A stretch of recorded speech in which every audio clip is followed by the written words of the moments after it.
Chain.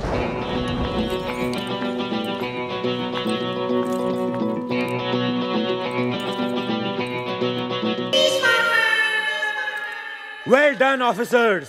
जुर्म के इतिहास की सबसे बड़ी एंटीक स्मगलिंग को हमने कल रात को पकड़ा है।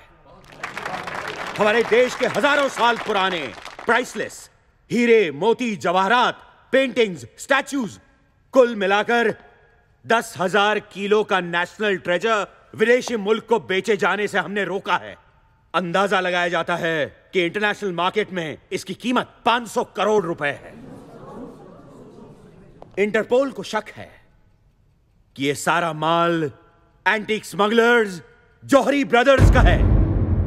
ये चिपके हुए जुड़वा भाई उन लोगों में से नहीं जो अपने माल को आसानी से जाने दें। ये इसे वापस हासिल करने की कोशिश जरूर करेंगे। इसलिए हमारा काम यहीं खत्म नहीं होता। हमारा अगला मिशन होगा इस माल को सुरक्षित दिल्ली के सरकारी खजाने तक पहुंचाना, और इस मिशन का नाम होगा भारत भूषण। Shut up Jagtap. और इस मिशन का नाम होगा भारत का खजाना। इस मिशन में हमें इस खजाने को एक स्पेशल हाई सिक्योरिटी ट्रेन में दिल्ली तक पहुंचाना है। याद रहे, यह ट्रेन सीधा दिल्ली पहुंचेगी, बीच में कहीं नहीं रुकेगी। इसीलिए जौहरी ब्रदर्स को अपने एंटीक्स हासिल करने का सिर्फ एक ही तरीका है, चलती हुई ट्रेन से इसे चुरा लेना। कुछ भी बोलता है। जैसा कि हम सब जानते हैं, जौहरी ब्रदर्स अपना कोई भी गैर कानूनी काम खुद नहीं करते। हर बार की तरह इस बार भी वो किसी की मदद जरूर लेंगे। लेकिन वो कौन है जो इतना बहादुर और शातिर हो, जो हमारे नाक के नीचे ये काम दिन दहाड़े कर सके? दिन दहाड़े? वो तो ये काम रात के अंधेरे में भी कर सकता है, और नाक के नीचे क्यों, पीठ पीछे भी कर सकता है ना? है ना? Jagtap, shut up. हमारे इंफॉर्मेशन के मुताबिक यह काम सिर्फ 3 लोग कर सकते हैं। पहला उम्मीदवार है हैदराबाद से इस्माइल शेख उर्फ इस्माइल कोयला। इस्माइल कोयले से ज्यादा काला है या कोयला इस्माइल से ज्यादा काला, यह कह पाना जरा मुश्किल है। इस्माइल के पास 2 हथियार हैं, एक रात का अंधेरा और दूसरा इस्माइल का स्माइल।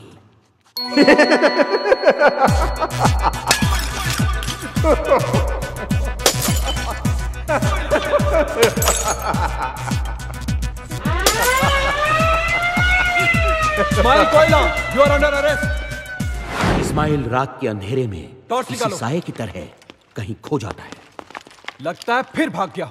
ओ, इसलिए आज तक हम इस्माइल कोयला को पकड़ नहीं पाए, है ना सर? है ना? इस्माइल ने कुछ साल पहले सालारजंग म्यूजियम में चोरी करने की कोशिश की थी, लेकिन इस बार बदकिस्मती से उसका केस मुझे मिला था। सर, उसकी बदकिस्मती या आपकी? जगताप, चुप बैठो और आगे सुनो।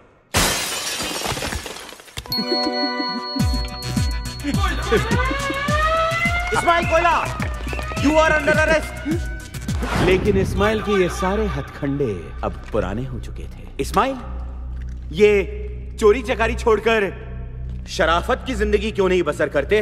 मेरे पास तुम्हारे लिए एक माइंड ब्लोइंग जॉब ऑफर है। घंटे का ₹1,00,000 मिलेगा। राजधानी एक्सप्रेस की हेडलाइट खराब हो गई है और तुम्हें आगे दांत दिखा के भागना है। वो रहा, पकड़ो पकड़ो। इस्माइल प्लीज। दूसरा उम्मीदवार है master India. You mean mister India? I mean master India. Oh sorry. Mister India तो बहुत नेक इंसान थे। मास्टर इंडिया उनकी बिगड़ी हुई औलाद है जो अपने महान बाप के महान पावर्स का नाजायज फायदा उठा रहा है। जहां इस्माइल कोयला रात के सन्नाटे में सबसे छुप के चोरी करता था, वहां मास्टर इंडिया दिन दहाड़े सबके सामने चोरी करता था। अरे ये क्या कर रहे हैं? अरे ये क्या कर रहे हैं? अरे कोई रोको इसे। अरे उसने हार ले लिया, गायब हो गया वो। उस दिन से अगले कुछ वक्त तक मैं हर पार्टी, फंक्शन और शादियों के चक्कर काटता रहा मास्टर इंडिया की तलाश में। और फिर एक दिन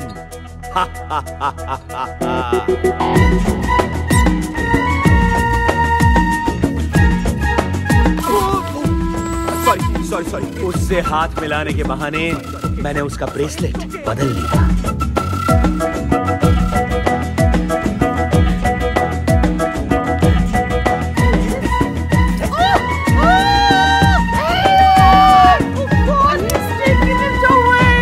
मास्टर इंडिया को लगा कि वो गायब हो चुका है और अपने जश्न का नंगा नाच नाचने लगा। उसे नहीं पता था कि अब सब लोग उसे देख सकते हैं।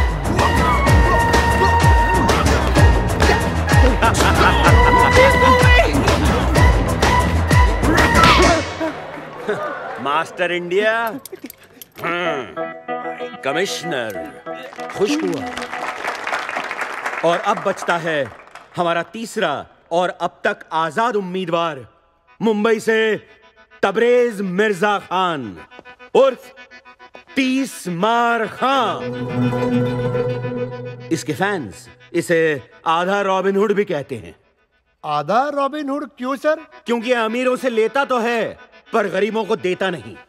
इंडिया का सबसे तेज क्रिमिनल मास्टरमाइंड 30 मार खान। सर, हेलो जेंटलमैन, खुशखबरी है।